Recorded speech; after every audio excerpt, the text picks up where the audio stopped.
ಗೆಳೆಯರೇ, ಯುವ ನಿಧಿ ಅಪ್ಲಿಕೇಶನ್ ಹಾಕುವುದು ಅಂತ ಒಂದು ಯುವ ನಿಧಿ ಅಂತ ಹೊಡೆದು ಆಮೇಲೆ ಸೇವಾ ಸಿಂಧು ಹಗ್ ಇದರಲ್ಲಿ ನಿಮಗೆ ಇದು ವೆಬ್ಸೈಟಲ್ಲಿ ಹಂತ 1 ನೋಡಿ. ಇವಾಗ ಹಂತ 2 ಯುವ ನಿಧಿ ಹೊಡೆದುಬಿಟ್ಟು ನಿಮ್ಮ ವೆಬ್ಸೈಟ್ ಬರುತ್ತೆ. ಆಮೇಲೆ ಇದರಲ್ಲಿ ಕರ್ನಾಟಕ ಸರ್ಕಾರದಿಂದ ಬರುವ ಹಂತಗಳನ್ನು ಎಸ್ ಅಥವಾ ನೋ ಇರುತ್ತೆ, ಎಸ್ ಅಂತ ಮಾಡಿ. ಆಮೇಲೆ ಆಧಾರ್ KYC ಬರುತ್ತೆ ಗೆಳೆಯರೇ, ಆಧಾರ್ KYC ಮಾಡಿ.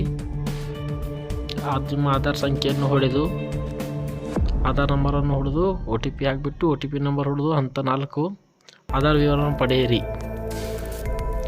ಇಲ್ಲಿ ವಿವರ ಹೊಡೆದ ತಕ್ಷಣ ನಿಮ್ಮ ಡೀಟೇಲ್ಸ್ ಏನಿದೆ ಆಟೋಮೆಟಿಕ್ ಆಧಾರ್ ಕಾರ್ಡಲ್ಲಿ ಇದ್ದಂತ ಬರುತ್ತದೆ.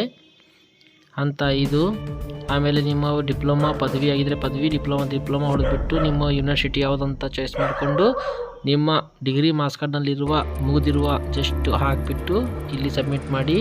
ಆಟೋಮೆಟಿಕ್ ನಿಮ್ಮ ಕಾಲೇಜು, ನಿಮ್ಮ ನೇಮು, ನಿಮ್ಮ ಇಯರು, ಎಲ್ಲಿ ಮುಗಿದು ಎಷ್ಟು ದಿನ ಆಯಿತು ಮುಗಿದು ಅಂದ್ಬಿಟ್ಟು ಎಲ್ಲ ಗೊತ್ತಾಗ್ಬಿಡುತ್ತದೆ. ಈಸಿಯಾಗಿದೆ ಗೆಳೆಯರೇ, ತುಂಬ ಯಾವುದು ಸಮಸ್ಯೆ ಇಲ್ಲ. ಹಂತ 6 ಆಮೇಲೆ ಬಂದುಬಿಟ್ಟು ನೀವು ಗೃಹ ಪ್ರವೇಶ ಅಂದರೆ ಡಿಪ್ಲೊಮಾ ಡಿಗ್ರಿ ಯಾವುದಂತ ಇಲ್ಲಿ ಕೇಳುತ್ತೆ. ರೇಷನ್ ಕಾರ್ಡ್ ಪ್ರಮಾಣ ರೇಷನ್ ನಂಬರ್ ಕೇಳುತ್ತೆ. ಡಿಗ್ರಿ ಅಂತ ಹೊಡೆಯಿರಿ. ಆಮೇಲೆ ಇಲ್ಲಿ SSLC ನಿಮ್ಮ SSLC ಮುಗಿದಿರುವ ಇಯರ್ ಹೊಡೆದು SSLC ನೋಂದಣಿ ಸಂಖ್ಯೆಯನ್ನು ಹಾಕಿ. ನೋಂದಣಿ ಸಂಖ್ಯೆ ಹಾಕಿದ ತಕ್ಷಣ ಇಲ್ಲಿ ಹಂತ 7ರಲ್ಲಿ ನಿಮ್ಮ ಕ್ಯಾಟಗರಿ ಕೇಳುತ್ತೆ. OTP ಹಾಕಿಬಿಟ್ಟು ಆಮೇಲೆ ನಿಮ್ಮ ಮೊಬೈಲ್ ಸಂಖ್ಯೆಯನ್ನು ಹಾಕಿ, ನಿಮ್ಮ ಇಮೇಲ್ ಐಡಿಯನ್ನು ಹಾಕಿ. ಆಮೇಲೆ ಹಂತ 8ರಲ್ಲಿ ನಿಮ್ಮ ಕ್ಯಾಪ್ಚರ್ ನಂಬರನ್ನು ಹಾಕಿಬಿಟ್ಟು ಸಬ್ಮಿಟ್ ಮಾಡಿಬಿಟ್ಟು ಗೆಳೆಯರೆ.